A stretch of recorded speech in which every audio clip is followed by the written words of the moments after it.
zakat yang lain itu biasanya dalam zakat yang langsung dikonsumsi, ya, zakat yang untuk memenuhi kebutuhan sehari-hari, ya, namanya zakat konsumtif. Tetapi zakat produktif itu diberikan dengan tujuan agar yang menerima tadi itu berusaha atau dijadikannya modal tadi sehingga mereka akan menjadi mandiri. Kemudian dalam pemberian atau distribusi zakat produktif ini ada dua.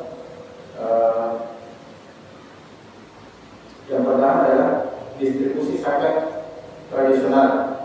Jadi lembaga pemberi dana zakat itu melihat kemampuan penerima zakat, ya, seperti penerima itu mempunyai kemampuan untuk misalnya ada yang bisa menjahit atau kalian menjahit, maka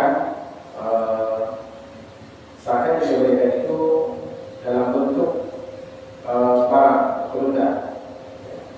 Maka ketika dilihat bahwa si A misalnya mempunyai kemampuan menjahit, maka diberikanlah zakat itu dalam bentuk penunda, mesin jahit atau dalam bentuk ya kain, sehingga mesin jahit itu digunakan untuk untuk bisa mandiri, ya, dikelola supaya bisa mandiri. Kemudian dilihat juga bahwa si B misalnya menggembala kambing, maka diberikanlah zakat itu dan zakat itu dalam bentuk kambing. Ya. Yang penting dipelihara kambing itu sampai berkembang biak. Ya. Jangan baru 1-2 bulan dipelihara datang atau dia pembeli kambing dijual. Nah, itu namanya tidak berkembang.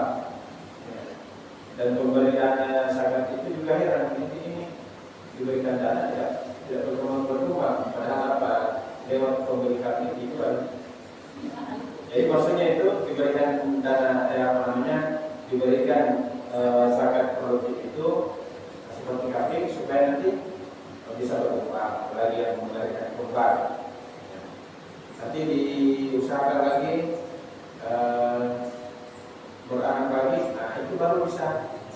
Ya, kalau misalnya sudah berkembang begitu dijual ke kebutuhannya bisa. Yang nantinya ketika terus diusahakan itu bisa menjadi usaha baru atau proyek zakat baru. Atau misalnya ada yang bisa bengkel tapi tidak punya modal, jadi dia menjadi penerima zakat. Ya, jadi diberikan seperti tukang kayu dan lain sebagainya. Kemudian yang kedua, distribusi zakat kreatif, yaitu distribusi zakat pemberian zakat produktif ini dalam bentuk uang atau modal. Ya, misalnya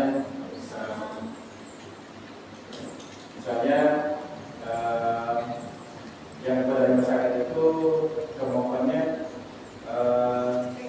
jual beli bahan pokok, ya, jual beli bahan pokok, ya, maka diberikanlah modal dalam bentuk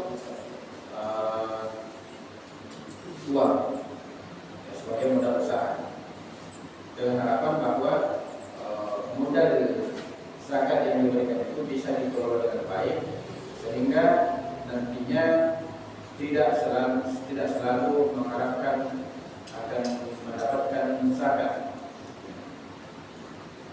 Jadi